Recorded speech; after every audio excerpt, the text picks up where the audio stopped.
Tarik aboro dwe mar 12 Nyakurom Gajwanga na Rio Prario kod abisi machuo kende to piny libamba ma Tanzania yango odiechieng'no mane pinyno yude uhuru koya lwet jowagunda. Kata kamano ten pinyno kwayo oganda mondo mi obedie udi kaluwore gi chal ma osebede pinyno ma Tanzania. Bende nitie familia Nyakurom Gajwang ma bende pod ywago jogegi ma pod odinegi e pinyno ma Tanzania. Wamile rotino ma kawuono chenro ni mara oimore go kodwa mbaka lai en 3:6 nono wanti lai Facebook Ramogi TV ke mbui mar Eska Chel gi Ramogi TV Kenya mbui mar YouTube. Magi thondochi. After I was announced the winner, my family cannot access home. And we are here playing like, is it goodness in mchezo tu? You want to secure an illegitimate victory. Then unasema tu ya leader. Jokanyo golo pachgi e kinde ma IBC obagomba kamar kaka nyocha obagi yiero madundo. Oko kuom gi olero sand manyocha gi kandhe. It is very sad that even very senior people in government are operating under false documents. EACC oyango ni mit bilie pod ni malo e kinde kit mibadhi ma okoko Kenya kaduol no pod menyo buchego mag mibadhi. Hivyo kusherehekea siku hiyo wakiwa nyumbani. Suluhu has already predetermined its findings by branding peaceful mobilization as manufactured unrest. Serikal ma Tanzania ochuno ni jopiny obedie udi kanyasi mar hingo odiechieng' uhuru dhi nyime e kinde ma jokenda to ganda bende sundo mar bago ng'anyo.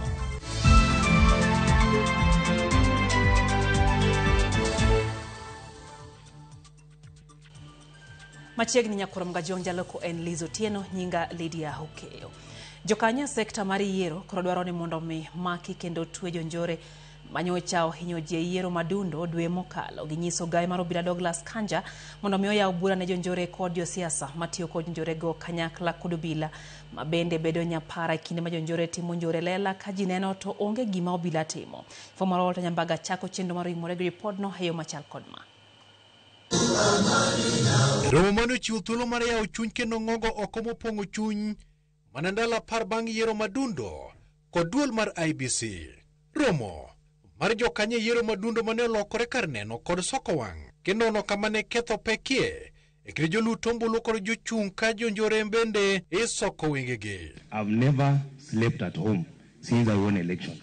Baada ya kushinda vigogo kule, kwanza ni kupiga kura, I went to vote in a police commander's vehicle. As I talk, after voting, I could not go home. After I was announced the winner, my family cannot access home. Lieto medo chwakore ne migawo mar obila e wi bedo nyapara mag jonjore kar rakruok kod jonjore go masani ng'anjo kendo dhialo jalo to kod gige lweny mager e kuonde romo mag siasa. It is the political leaders who groom ghouls that work with them shouting here and there, but also the police here, they have, you must blame them. I saw weapons that I have never seen. I witnessed women going back and did not vote because as a result of the violence. Sisi hatuna goons wa kwenda nao kwa field. But why do we attack journalists? And we really appreciate the partnership that we've had with IBC. Lakini bwana IG, when will we get justice for the journalists who've been attacked by police? Kata kamano, duol matayo yiero kod kiopacho ka IBC kokalo kuom jakombe Erastus Edung' Ethekon to koni yiero ne otim makare kendo ma oyanga kata odoko ni gin kaka IBC gionge kod teko thiro jonjore. The head of these goons are the police service. That is the truth. I have had incidences where I was accompanying my party leader in different incidences where the police are actually part of the goons. And therefore, when the IG comes here with a small notebook on such an important day, some scribbled notes telling us, you know, we want to warn those goons. The issues of goons and the other political thuggery. This is something that we are not going to allow. The DCI have managed to arrest several criminals. Investigation files are progressing on well, and DCI have got all the details with him, because we are saying that we are not going to allow that. Goons, all manner of goons, thuggery, these are all criminals. That the police officers were siding with a certain category of goons. I don't know whether those goons have specific labels for the officers to know that these goons belongs to the government, these goons belongs to the other party. They don't have any labels. For us, we deal goons as goons. Commissioners mag IEBC koni koro gi kore mar luoko odgi kendo chiwo thuolo mar bero yiero mabiro. There's intimidation during the voting and counting of votes, yeah? So the commission, you should find a way to protect the RO and have things put in place in a situation where RO may be under pressure to give or read or announce certain results. As a commission, we have learned our lessons, and we are glad that we're engaging this early when we have started taking our responsibility. Walter Nyambaga, Ramogi TV, Nairobi.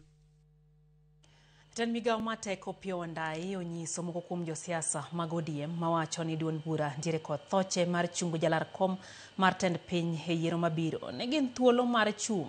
Komedo ni en owuon obiro bedo e ong'ala manyime e manyo ne jatend piny Kenya William Ruto ombulu mane oni oyiere e tielo mar ariyo.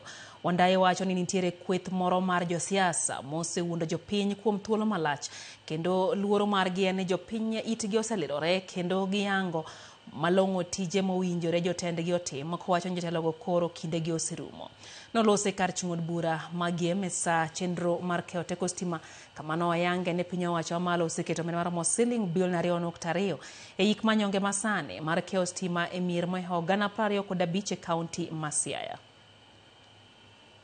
You say that ODM can also produce a presidential candidate. Nobody has stopped you. If you want to run for presidency through ODM, go ahead. Just go ahead. But you'll be running for what purpose? Go ahead, run, and we see how many votes you can get, even from here and here. Yes. If you want to run for president under ODM, please go ahead. What we are saying is that as a people, as the people from this region, as members of the Luo community, it is only logical that we support Ruto so that he gets his second term and he forms a government with our votes in it. Sasa, kuna watu ambao wamedanganya sisi miaka mingi sana. Sisi hapa tumedanganywa na watu wachache miaka mingi sana. Na sasa wajinga wamerevuka. Sasa werevu wako mashakani, si ndio? I will take charge of ensuring Ruto gets the maximum number of votes from Siaya here and beyond. Sasa kama wewe uko na mtu yako ambaye unaunga yeye mkono awe rais, wewe kuja. Alafu tukutane, si ndio? Duol makedo kod mibadhi e pacho ka EACC onyiso luoro ewi medruok mar jogo matiyo kod oboke mag somo mothedhi e yudo tije pacho kae. Chal magiyango ni kelo medruok mar mibadhi kod lal mar omenda jopiny. E kinde ketayanga report gi mar hik omenda 2024-2025, EACC bende olero ni kuom higa achiel mokalo omenda maromo bilion 22.9 nolundach gi kendo tudi kod kuo, bilion 16.5 noresi e kuo ka bilion maromo 3.4 ne oduogi ne japiny. Omenda manoyudi e yor mibadhi. Jafwambo mara Cynthia Onyango miyowa ripodno e yo machal kod ma.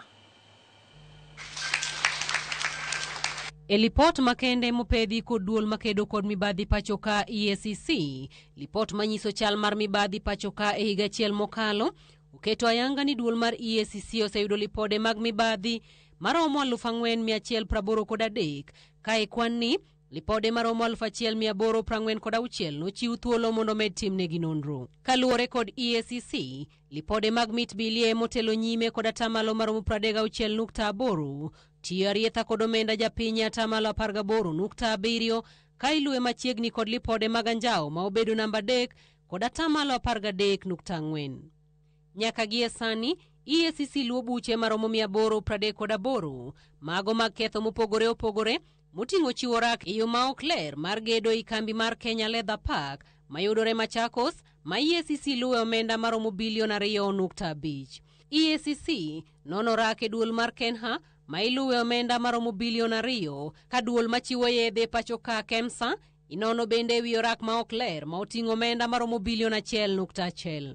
EACC bende nono tend kaunti ma Siaya ewi chiwo mar orak e yo ma ok ler ne gedo mar wi lap ma Siaya manotimore hik omenda mar 2018 kod 2023-24 ma EACC luwe omenda maromo $1,400,000. E lipot achiel onogo, EACC nono omenda mar aguch NGCDF mar kar chung' od bura marongo ma jaod bura moro itudo kod gajruok kod omenda maromo $122,000.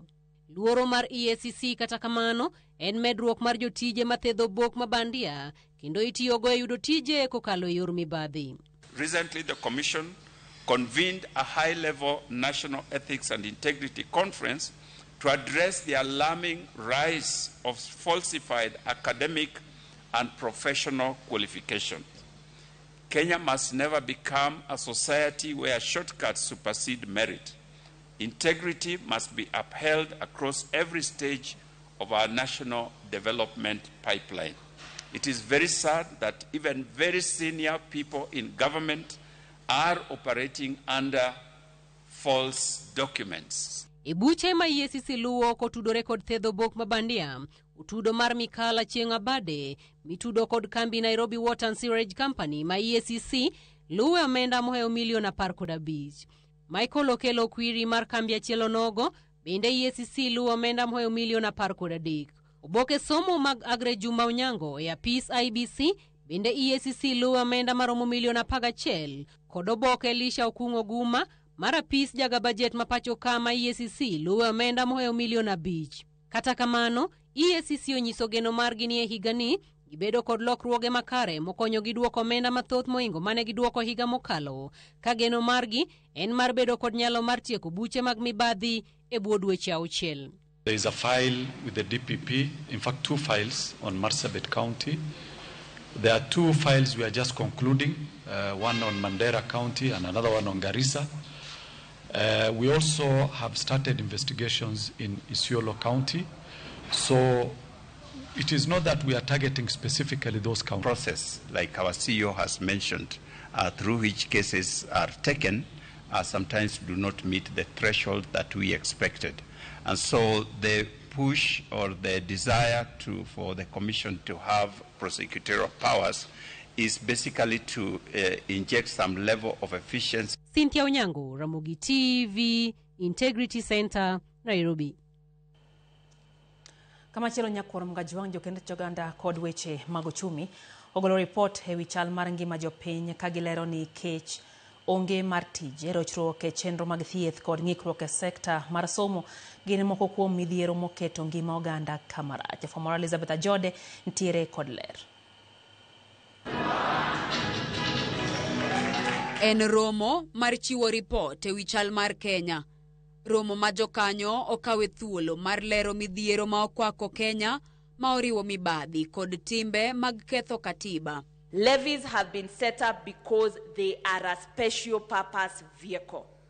If we deviate from that and must borrow for something else, then surely Parliament must come and take charge of that particular process. After all, who gives the scorecard at the end of the year on how the budget has been implemented? It is a person who is directly impacted in their lives or in their livelihoods. So the citizens are the ones to give the scorecard. Ripod no osiemo pogruok mamedore e kind ji manok man gi mwandu kod ji mathoth magin jodhier. Gope mag hola mamedo miyo jopiny osigo. Timbe mag rocho katiba e kind mamoko mabende oyang ni gin midhiero.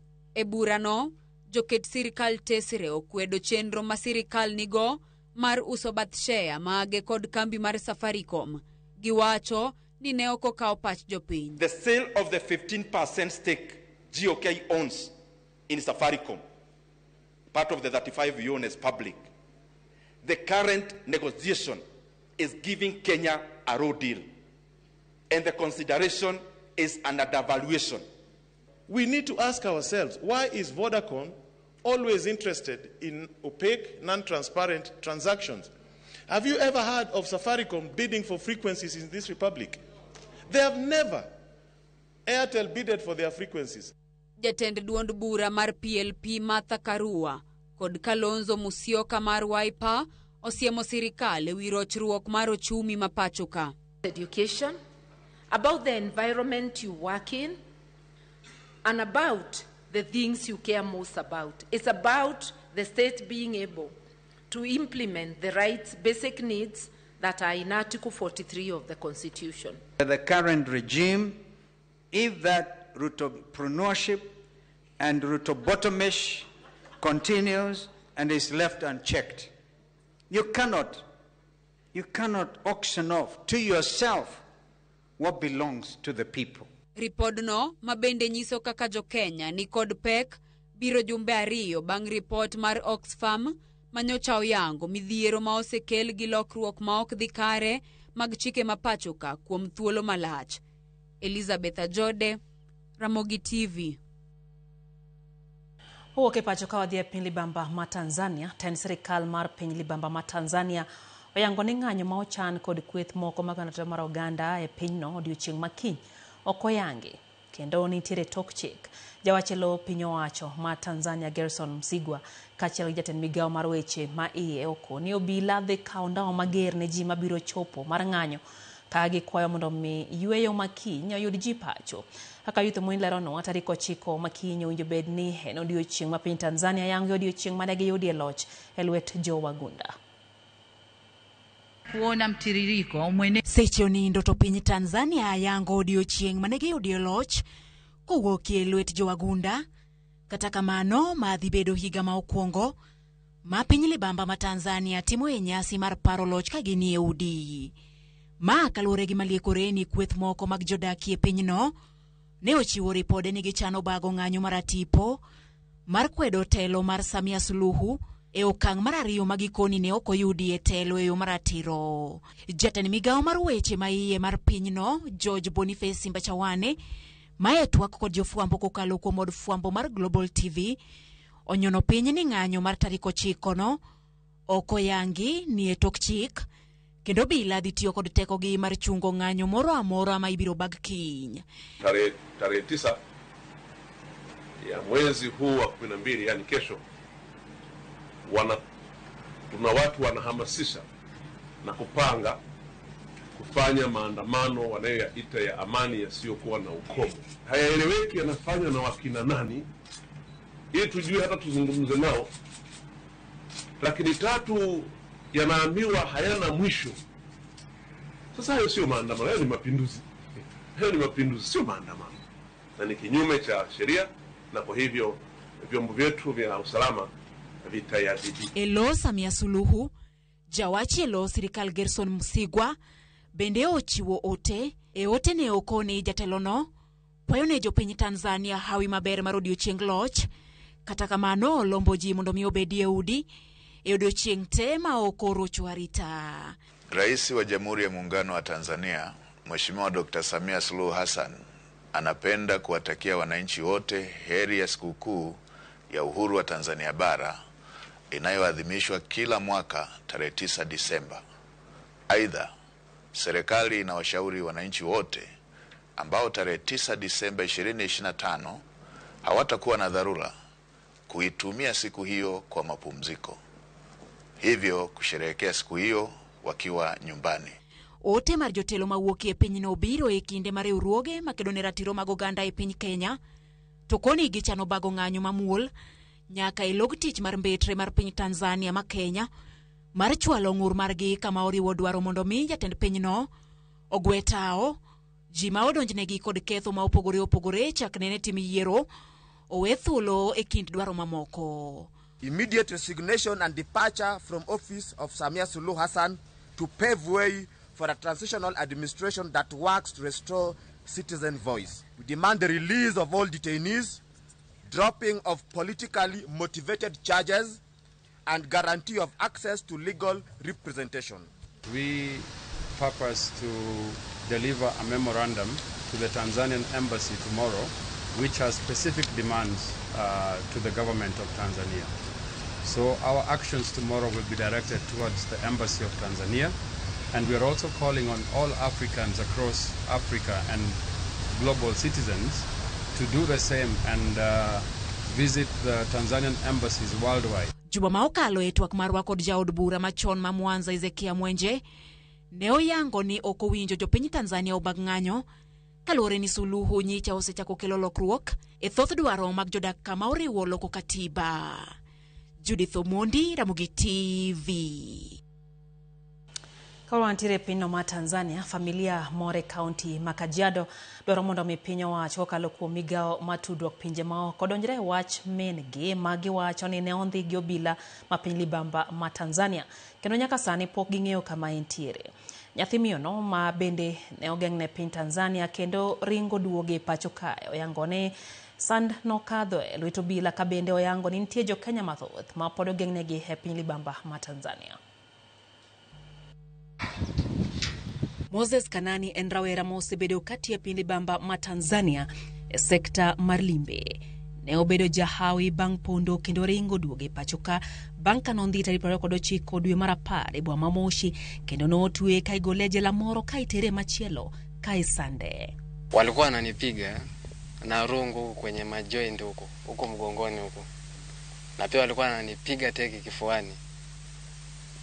Na pia wananitishia kwamba watanifinya sehemu nyeti na wakaniambia ni nani amenituma. Kopogore gi sand manokadhoe, owacho ni ne oket gi tiyo tije matek ka chiemo to ne miyogi matin. Chieng' mane oringo ma opondo duoge pacho ka ne oyudo gidhi e puodho gi jowetegi mane bende ne otwe e jela ma Mwanga. Nakumbuka simu ya mwisho ambayo niliweza kuongea na mamangu katika mtandao. Aliniambia maisha yake iko hatarini maana anatafutwa na watu wasiojulikana.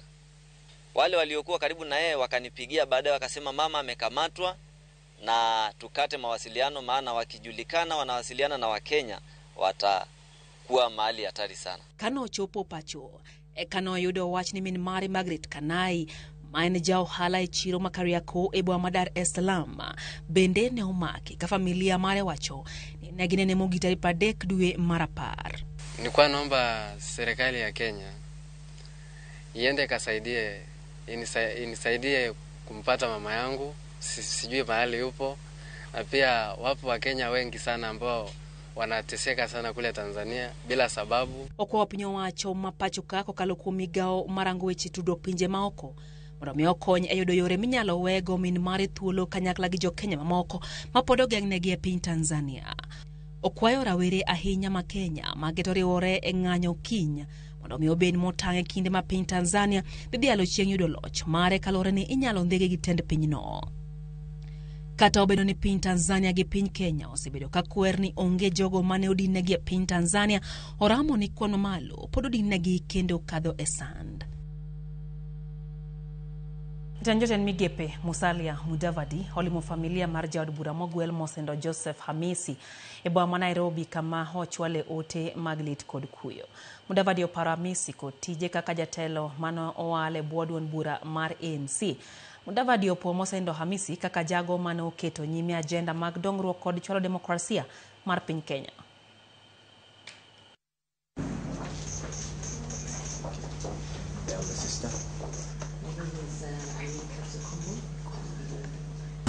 It's difficult, and we can only say God gives, He takes, and He's the greatest comforter of all, to you and your family.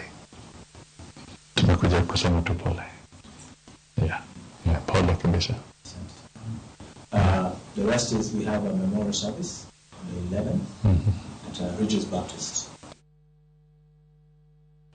Dakika en 22 nyakorom gajwang' bang' sa 3 mar otieno. Chenro en hoimore erokamano ahinya kuom medo kete Ramogi TV. Neno ka Okela Luoch Jakiranda wacho ni entiere kodwa e chenro kaeto owacho kanyo ni jo Kenya wacho ni seche mag yiero pok ochopo to weche mag siasa osebedo ka dhi mbele e piny Kenya. Kauli Bernard mar Migori County mano Chief Sergeant wacho kanyo ni mibadhi ok nyal rumo e Kenya ka nikech wacho ni nyuolo kod nyithindo mana kiani oulo godang'o kata kamano mane otemare. Uzum Kapita wacho ni olo wechegi omakare ahinya gi Victor Bura kod Caleb kaeto wacho ni oyie kod Honorable Opiyo Wandayi Kenya obed gi moro achiel pogruok okel dongruok. Kayo Tabil Juma wacho ni moro ahinya gi chenro makawuono ng'awe Christina Seth Odhiambo nyisa ni Andrew Singa weche gichopo ne yo makare en bende kaita no Mandela ni Alamar Kibiri Ward wacho ne Sirikal Ruto wacho ni is very powerful Jose Mwonyo waduto kwayo ne en ni kuonde duto ma jowa mojaluo nitiere ei broad based kanyo gikonywa mondo mi wan bende wasirgi wacho ni wan kod school kod hospitals kaluo kama onge kata stima to jowae manitie migao mar teko wacho ni osetie kuonde made teko siapo kochopo mondo ganda bende owinjie maber. Pastor Juma Orundo wacho ni entiere kodwa wacho ni yiero madundo no serumo koro wa focus yiero magana 2027 wacho ni mano e gino mwinjo bedne timore. Robert Ouko ja welding wacho ni en bende weche gichopo ne e yo makare wacho ni oyie gi Wandai kik wapog oganda luo kata matin mano e ote mare. Kelly Kosumba kante kindo be Kamanga wacho no dagi ketho demokrasia wacho ni ketho demokrasia piny Tanzania wacho ni Suluhu ma Tanzania beda motegno. Haya Mwalimu Faith Mozomo wacho ni entiere kodwa e chenro kata kamano wacho ni ODM sane chalo mana thuond orangre ng'eyo wiye kata iwe tek wacho ni ng'ato ka ng'ato golo pache owuora ahinya wacho ni Kenya samoro weche tek ndi Nyasaye ma mondo mi okony piny Kenya. Mindana no kanyote mara Lola Junior kanti Durubio Orphanage entie kodwa Jack Jawarianda ni kachain bende wacho ni sakwa bondo weche gichopo eyo makare. Steve Orera wacho ni weche manyien chopo ne ka entiere Orongo Dala. Kanyogi Junior wacho kanyo ni tho mare jalendo Festus Amima apodo makodhog en gino mo wacho kanyo ni Nyasaye mondo oho familia kod oganda jo Kenya mabendo yudo lit kotendre kod lal makamano. Joseph Awili wacho ni entie nyal kinyo sedonje chenro beana witi jarodi wacho kanyo ni entie kod nyaka gik weche gichopo ne eyo makare gen givonda na lo wuoda kodumba Kanyamwa wacho ni en bende entie kadumba kendo weche giketo chopo ne gieyo ma owinjore. Bende neno kanyo ote mara Susan Adhiambo Nyango wacho ni entie boro kwayo mana Nyasaye mondo mi familia mar Festus hocho makende e kinde ngima bende koro gikale matek.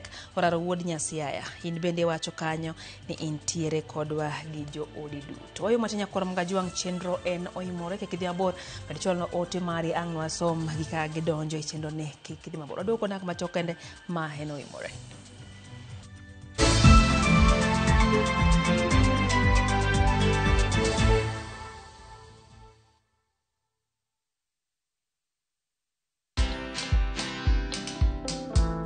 Hire the right people at home and pay them their dues. Don't pay minimum wage, pay living wage. There's a big difference. This idea of going home up country to get someone who doesn't even know how to flush a bathroom, a toilet, it is wrong. If your goal is to do that so you can pay them peanuts, for sure you will have more risks than you imagine. So that's the other thing. So hire someone at home or the people you need around you to build that ecosystem so that you do the signature things that only you can do. Watch this story and more. Download the Citizen Digital app or visit www.citizendigital.com and find the Citizen Originals portal. Kenya's #1 app, Citizen Digital.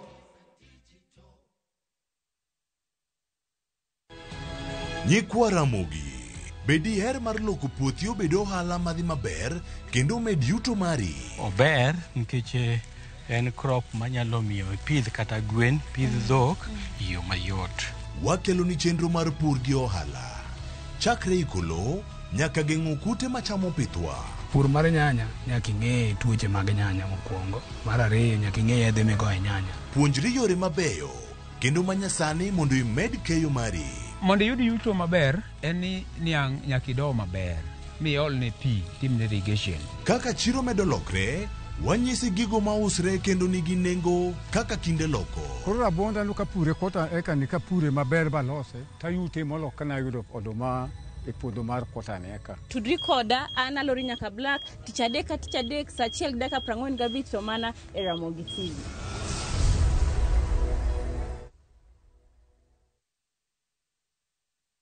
Teke teke na Wigo Boda. Chanua Dam, fika on time at the lowest charges in town. Vaa helmet and ride in style.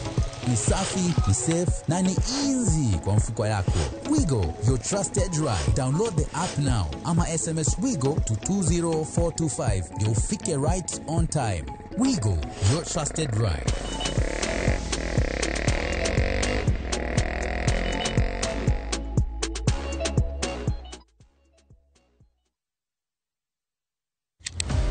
Ticha ng'wen ka ticha ng'wen, wafwenyo teko mar pok mari. Ochalo like gima nasomo.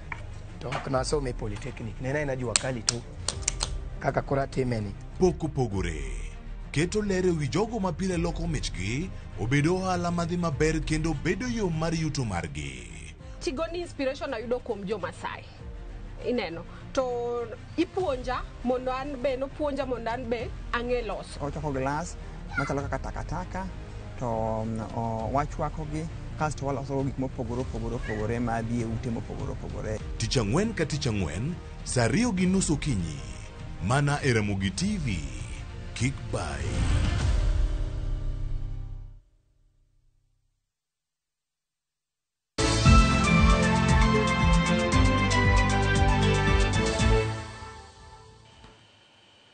Machiegni kendo nyakor Mgajwang' chenro en noimore wadhi mbele gi weche manyien.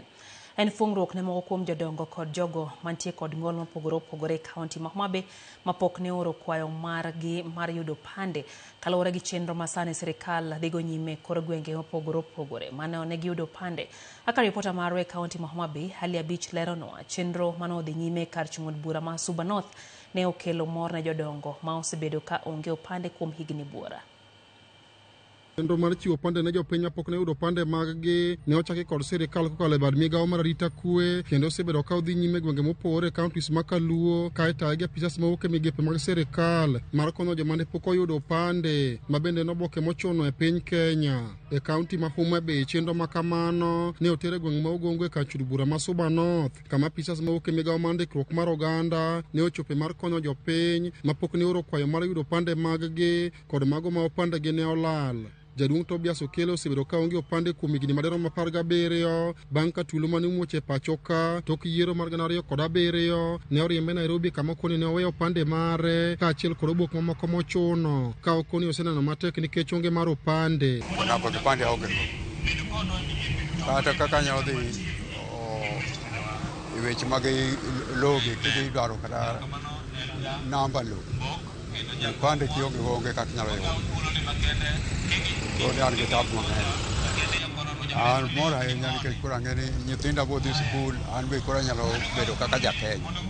Bende kindeno ne waromo kod jaduong' Wilson Ouma mane odhi manyo opande manyien bang' ka opande mare ne owang' e od higni mathoth mokalo kendo osebedo ka onge kod opande kod obok mamoko manyalo konyo e chenro mage mapile. Jaduong' Wilson opako chenro ma sirikal dhigo nyime mar tero chenro mar kawo opande kaachiel gi obok mamoko mochuno machalo obok mag nyuol machiegni ir jopiny. Mosekawo lweta mang'isa ni anyalo yude. Koro ago maero kamano ne sirikal mar jaduong' Ruto kuom gimotimoni. Otimonwa maber, omed timo. Gik manyocha ok ayudi nyocha otamane wach mar matindo biro mar M-Pesa ni na onge. Ne okanyal access. To koro sani aneno ka koro ka aseyumako pande lweta to biro bet na mayot mondo a register for M-Pesa. Jogo mani kod ng'ol mopogore bende bedo kod pek mar yudo pande kendo ma osemiyo thoth joma ni kod ng'ol mopogore rem yudo chenro mag sirikal kendo gin jogo eko ma koro chenro no geto. Tiere nyathina moro no ng'ol to kaka nanyalo ka yudo ne kipande ne onge nikech bath mare be nowang'e ot. Koro kaka nanyalo timo ne onge. Koro ka nowinjo ni kawo kipande ka koro akele mondo mi okonye. Nyithindwa te matindo tindo kawo birth certificate kawuono nono. Kawan ka kawuono gikawo kipande ka kawuono ji biro tikawe nono e ward level. Wan ka gikawo kora. Jo youth te gi mine te mane pok kawo kora mene wa gi jodongo te kawo kora kawuono nono. Lavenda Ojala ma osebedo katawo chenro ne gwenge mopogore kaunti ma Homa Bay wacho ni chenro ma kamano pod biro dhi nyime mar miyo thuolo joma ne pok oyudo pande mondo kaw pande yo mayot ma ginyalo timo go tije mopogore. Mora maduong' en kaka joma dongo mosechopo higni madhi 60 gi wiye biro kendo gidwa ni mondo gikaw kura. Koro ipenjori ni to jogi e kine gin kanye? Ere gima ne nyiso ni jogi jo Kenya nikech ne gionge kipande manyiso ni gin bende gin tiere piny ka. Koro pod wageno ni wabiro medo dhi mbele ka wadonjo iye piny, ka watiyo gi chife, watiyo gi sub chife, kendo watiyo gi jotend gwenge mondo tich obed mayot. Ali Abich, Ramogi TV, Homa Bay. Profesa Kithure Kindiki ojiwo dwaro mar rito kido kod timbe oganda e pachoka to ahinya jiwo oganda kik wit dhogi. Olose nyasi mar piem mar jopuonjre e wende kod kit oganda e boma ma Eldoret Uasin Gishu. Kindiki wacho ni Kenya nitiere kod kido gi timbe manyalo konyo jiwo achiel mar oganda. Opoyo bende katiba mar Kenya mowacho ni oketo ler e wi kido kod timbe oganda kendo ochiwo ratiro ne oganda mondo omi olugi.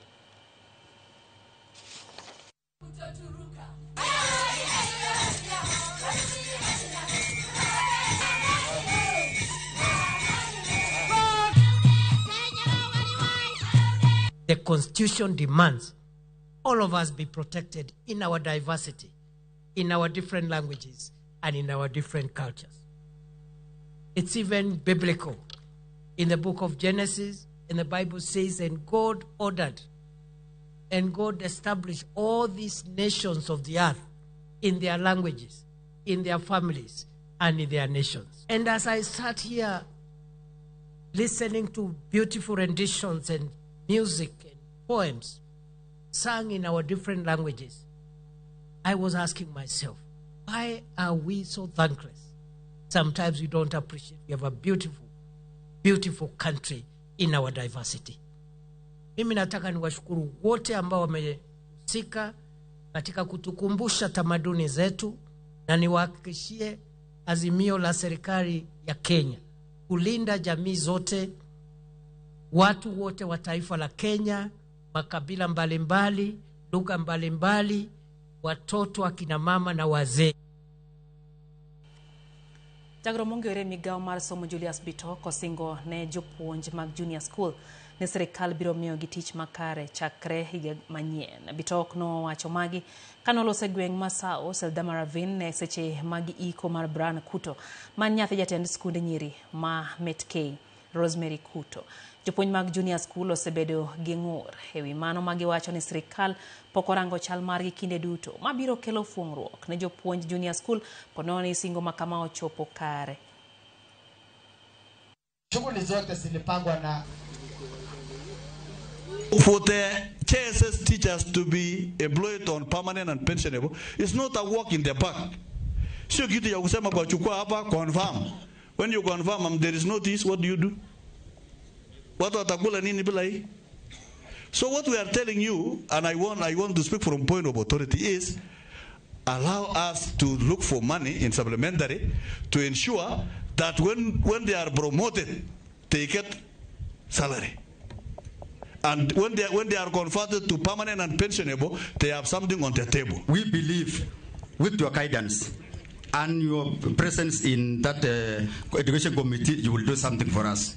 So we are saying as teachers, we shall come January, we shall not go back to class without teachers being confirmed. Kuambia walimu wa JSS, Mheshimiwa Rais amesikia malilio yenu, amewasikia sana, na nataka kuhakikishia kwamba ametuambia kwamba tujipange, tuhakikishe kwamba in the next financial year tuweze kuweka budget ili watu wetu wa JSS walimu waweze kuwa confirmed. Kod kaunti ya Migori ni migao mathieth kotenre kod johera mag tuke dhi nyime kod campaign mar kedo kod midhiero adek ma jukora were mong'ere kaka triple threat ma oting'o gamo kute mag ayaki, mako iye ma oyu kod lwenje mag kit chwech e alwora ma Nam Lolwe sub county Manyateke e kaunti ya Migori. Aka jafwambo marwa Jojo Malero, rawere mathoth pod ywago nok mar puonj e weche mag kedo kod mako iye ma oyu gamo kute mag ayaki kod lwenje go mag kit chwech e kinde ma jochiw thieth bende seyo moko kuom jonyuol kod jopuonj rem chwalo puonj makamago. Okenge ma kedo kod mako yie momondo, gamo kute go mag ayaki kod lwenje go mag kit chwech e kind rawere ma ong'ere kod onge kaka triple threat E alwora mar Nam Lolwe County ma Migori, imedo jiwo ka itiyo kod yore mopogore opogore. Bago tuke achiel kuom yore ma itiyo godo e kedo kod midhich adekgi ma juko rawere. Piem mar tuke mag opich adhula ma ong'ere kaka Managers Cup ma osir kod Steve Ogony en achiel kuom mago ma itiyo godo e kedo kod mako yemo mondo gamo kutego mag ayaki kod lwenjego mag kit chwech e kind rawere e alworano mar Nam Lolwe e kaunti ma Migori. Collaboration wasebedo go higa ka higa mondo mi kaka wanacha talent to bende ji nyalo yudo thieth. Koro wabiro as stakeholders ni sirikal kende kata county government kata other stakeholders may not do everything. Facility kacha gi luor bire nikech iyudo ka joma tiyo facility kacha gin jogweng'. Jogweng' giang'o nene to dhi ne nyar ng'ane no bire family planning to luor ni nyinge idhi landi. Ka okalo kuom tuke mag adhula mane obaga lap Masori, apisas mawuok e migawo mathiedho e kaunti ma Migori kod ruogno mar Lwala Community Alliance oyudo thuolo mar chopo kuom rawere mathoth kendo miyogi puonj kaachiel kod kata miyogi yore mag komo nyuol kod mamoko. Doka seche moko yudo pesa mana mondo wadhi kate family planning tek, but nikech nokelnwa go for free omiyo nwayude yo mayot. Jayuth kaka sani kaka ikaromo ni ok anyal bedo ni an kenda nikech ang'eyo ni an gi ng'at moro bathe manyalo bedo ni an godo. Nochuna ni abia ka family planning mondo ageng' godo ich moyiw. To mano kende no koromo, miyo ne gimiya nyaka kondom mondo kata kopo ni ageng'o ich moyiw tachaka ageng' okimi. Wamor nikech kata ka wandiko report giko dwe tiyudo ka teen pregnancy kata joma bire clinic nyithindo matindo makoro nowe school ni nikech ich sani koro waonge godo tin sana. Apisa e migawo mathiedho e kaunti ma Migori Joy Mandela wacho rawere mathoth pod oluor chope ute mag thieth mondo giyudi yore mag komo nyuol, pimo kutego mag ayaki kod mamoko ka wanitro chendogi machiegni kodgi ka itiyo kod tuke osekonyogi e go okang' malong'o. To ka wachiwe elto to the community nyaka skunde bende wadhi wawuoyi. Koro ing'eni skul to di wachi ni future planning, skul tidhi wacho ni abstain. Ting'eni abstain to nitiere already jomoko ma ok nyal abstain. Rawere mathoth pod yuago nok mar puonj e weche mag kedo kod mako yemo mondo gamo kutego mag ayaki kaachiel kod lwenjego mag kit chwech e kinde ma jochiw thieth bende seomo kuom jonyuol kaachiel kod jopuonj. Ok giyud services gi mayom nikech they lack awareness, but being ni mpira ni ne dhi mbele omiyo wayudo awareness from the YPPs. Yudo ka nitiere skunde moko ma kidhie gi family planning aurusiwi igriempi e skul. Koro mana gine ne challenge machielo. Nitiere moko bende inyalo keto ne nyathi to janyuol ok yie, janyuol wacho ni expose nyathine early sex. Idhi yudo ka ot sori, yudo ka ng'ama miyo gidake e room achiel, nyithindo ema nindo kanyo to jonyuol bende nindo kanyo. E alwora mar Nam Lolwe, kwano malo mag rawere mamako yemo mondo magam kutego mag ayaki kod makalwejego mag kit chwech koro pod itudo kod chan kod midhieche mamoko. Chielo iyudo ka moro kaka poverty, iyudo ka janyuol ok nyal res ne gimoro to en gi boyfriend ne kumoro manyalo res gimoro mano dwarno, for example sanitary towels. Omiyo wa identify nyithindo gi to wachak collaborate gi jok moko maonge kata ka manyalo kawo ting' mar nyithindo gi mondo tergi skul. Johera mag adhula bende nitie chenro ni mar kedo kod midhieche adek ma juko rawere ma oting'o mako yemo mondo ojiw rawere mondo koro mak ma otegno weche mag tuke. Thim mar higani ne en tiyo gi tugo kaka yo manyalo kelo nyak kata employment. Wado bedo gi piche every weekend nyaka December room. George Juma, Ramogi TV, Migori.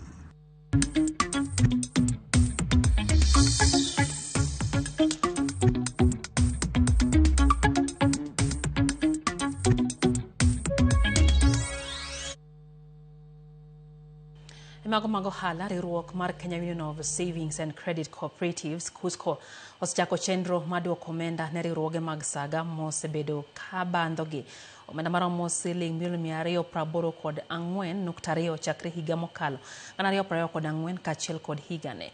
Kane oloso Mombasa e romo mane okelo kanyakla tend riwruoge mag saga e pachoka, jatend migawo mar riwruoge saga Wycliffe Oparanya kaachiel kod jakom KUSCO David Matagwa koni gise loso report moyiedhi kendo gichano chako chulo omenda go ne wegi. Oparanya kuoni report no matemo kelo lokruok e riwruoge saga mane ni omenda itiyogo kaka owinjore ibiro keti e tim e thuolo mar higni 5.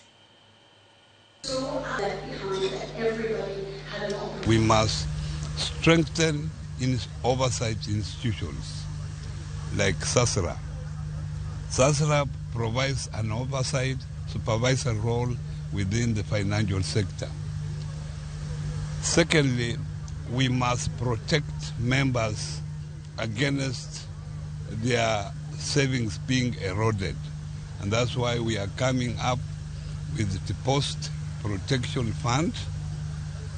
We are also coming up with stabilization fund, savings stabilization fund. We are doing the recovery. Where people have defaulted, we have gone all the process of making sure that we recover the properties now and send them to auction. So we have started auctioning properties, and the money that we receive, we have started returning to the SACCOs. We have people of integrity leading our SACCOs, and not just integrity, people who have an understanding of how things should be done. And therefore, I think there's a shift that we are getting into.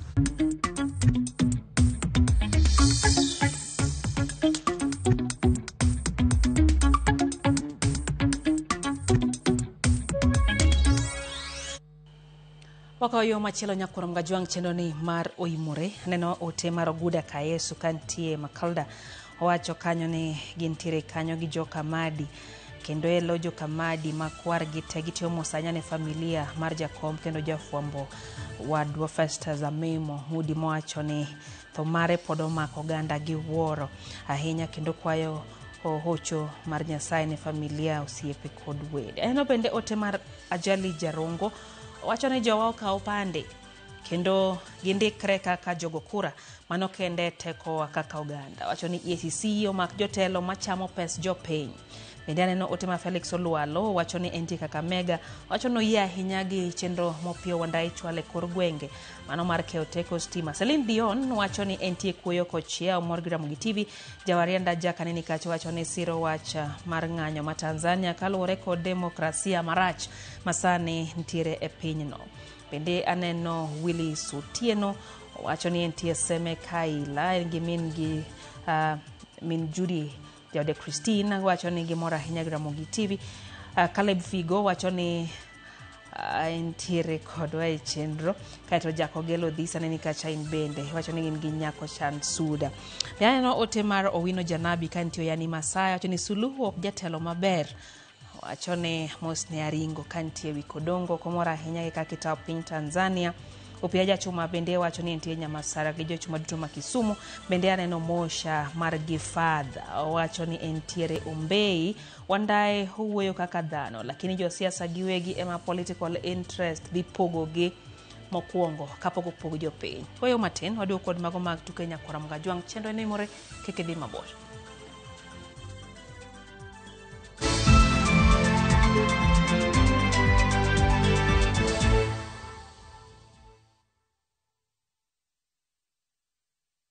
This festive season, experience two worlds of one journey, from the vibrant streets of Kuala Lumpur to the modern charm of Singapore, because the best adventures connect culture, flavors, and moments that live far beyond the holiday. From just $2,200 per person sharing, enjoy 4 nights in Kuala Lumpur and 3 nights in Singapore. A fusion of tradition, culture, and wonder. Celebrate the season in color, culture, and connection. View travel, moments that matter, memories that last.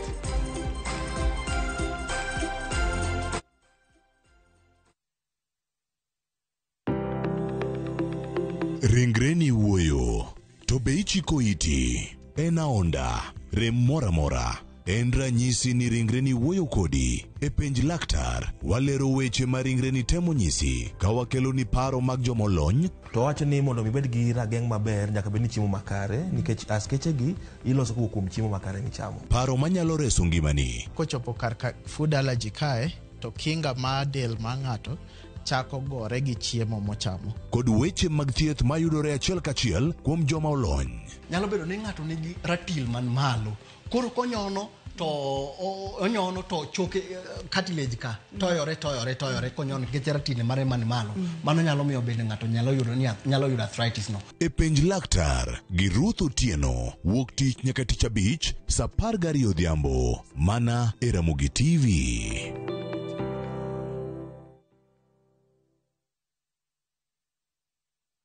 Are you a Kenya government civil servant na uko na emergency? Usijibox kwa noma. Borrowing on MyMobi has never been easier. Simply register, apply, approve, and get your cash in minutes. Dial *531# and get up to 20,000 shillings to sort your emergency and pay from your next pay slip. No paperwork, no drama. Ni wewe tu na simu yako. With MyMobi, now you're in control.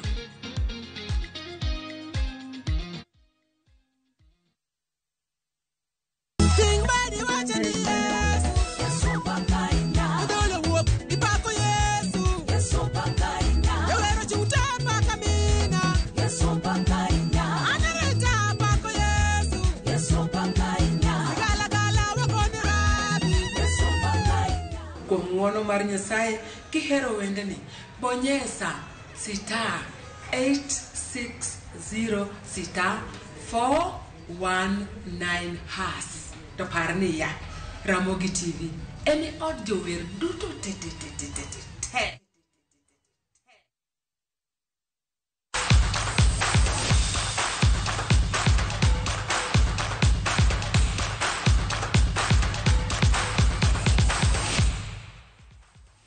Mago mag tuko timbe maga piny Kenya Marol Ball mine kod chuo magin joloch piny mangima odonje tielo mogik kagi korene tielo mar 7 mar tuke roll ball pinje mangima ma ibiro tugi e kind tarik 11 nyaka 19 piny mar Dubai.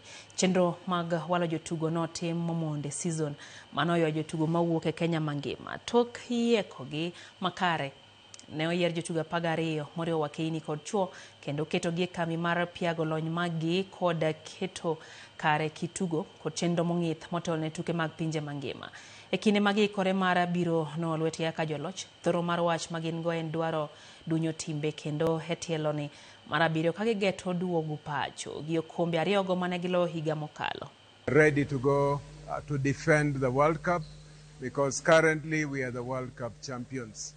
Which we won in 2023 in Pune, India. So both men and women are World Cup champions.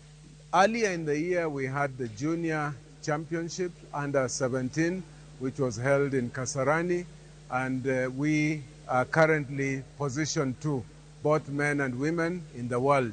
All the eyes are on Kenya. That's one thing. So that's one thing we are going as an advantage, which we should utilize because they know they are playing with the defending champ, so they have to do something else. And we know we also have to really up our game. So as someone who was with the game when it started, I've had to push myself further to keep up with the new styles of shooting using both hands, one hand, to keep myself relevant through the 13 years. Plans have been underway all through from August. We've been selecting the national team. At the moment, we now have the full squad of 12 men and 12 women, then their coaches and maybe administrators. Team Kenya mabiro yore tuke mag pinje Afrika jotugo matindo tuke maibiro bagie bwa maluanda piny mar Angola ome bendera mar Kenya kawuono. Kano wuoyi kinde mano chiwo yanga bendera mar Kenya ne timno. Jakom mar komiti matao tuke mag Olympics Rajoka Shadrack Maluki okwa jotugo mondo mi ochiwre kendo tim makare ka jopiny Kenya ntiere kod geno kuomgi. Maluki noten gi jakanyo mar no Kenya Doreen Okiri mabende nojiwo jotugo mondo mi oket maino mar getiyo makare kendo duogo pacho age midila opogore. Tukego biro chako tarik 10 nyaka 22 dweni ka tim Kenya biro ting'o jotugo maromo 83 kidieny mokwongo owuok e pacho kae kawuono. We are honored to be here today to wish our young athletes all the best in Angola. This is the future of our sport and also the leaders of our generation. So we wish them well. May God be with them. This is a team that is going to compete in the future Olympics. So it's a young team which we are looking forward to seeing it in Dakar next year and LA 2028. So we are building a brand as the National Olympic Committee of Kenya, a brand that we are so sure that is going to do us proud as a nation. Team mar Kenya Aquatics noyudo loch mane imbai kinde mane gitieko piem matine kar tugo mabandari Maritime tuke manoyo timbe 48 kod Talanta modhure tuke mopogore opogore. Odiochieng' mogik ne okudho liet mathoth ne tukego ka jatugo mar Bandari Stephen Ndegwa ma jahigni 22 noyudo midila mar gold e tuke mag mita 50 goya bal gi tok ka oketo rekod mar seconds 29.14. Nadia Vusha ma jahigni 13 mawuok e piny mar Eldoret ne omoro jopiem koyudo midila mar gold e mita 100 dakika mar 1 seconds 26.64 moyange kaka jatugo monego ranga machiegni. Tukego koro chomo wengegi higa manyien mabiro. Very fast event where you run the event in 4 days, and which is something that we want to adopt at the National Federation to ensure that all our national competitions are run in a span of between 5 to 4 days, so that we give our athletes sufficient time to rest. Rawere mawuok e boma Malindi kaunti wa Mombasa no piem mar riembo ndigni kaka achiel kuom yore mag puonjo jowetegi ber mar bedo mabor gi yedhe mamero ji. Piem gi nobagi kar yweyo ma Malindi Waterfront kanitiere chenro mar yawo kar piem Malindi. Jogo manobago piem go wacho ni okang'no geto rawere kind higni 9 nyaka 13 ka gigeto keto gi mabor kod yedhe mamero ji.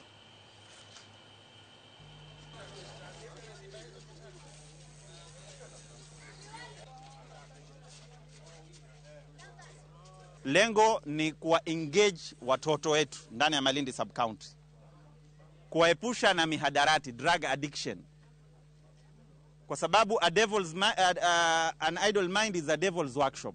Tunataka watoto wetu wawe ni mabalozi wema ndani ya nyumba zao. Tunataka watoto wetu wawe balozi wema ndani ya mitaa yetu yote ya Malindi sub county. Na tunaelewa kuwa kukaa idle ni ushetani, na tukaja na fikra kama hii ya kuweza kuwaekea vijana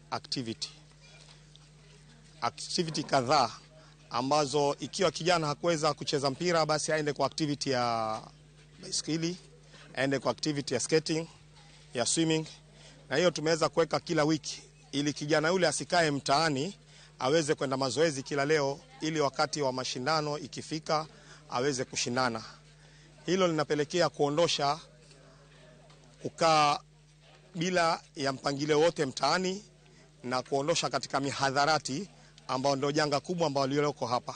Uendeshaji wa baiskeli umekuwa katika kiwango cha kwanza sana katika mazoezi, ukifuatiwa na mambo na kama kuogelea. Vijana ambao tuko nao hapa, tuko nao kuanzia chini ya miaka 4 ambao tuna miaka 3.5 mpaka miaka 20 na mpaka miaka 23 tuko nao.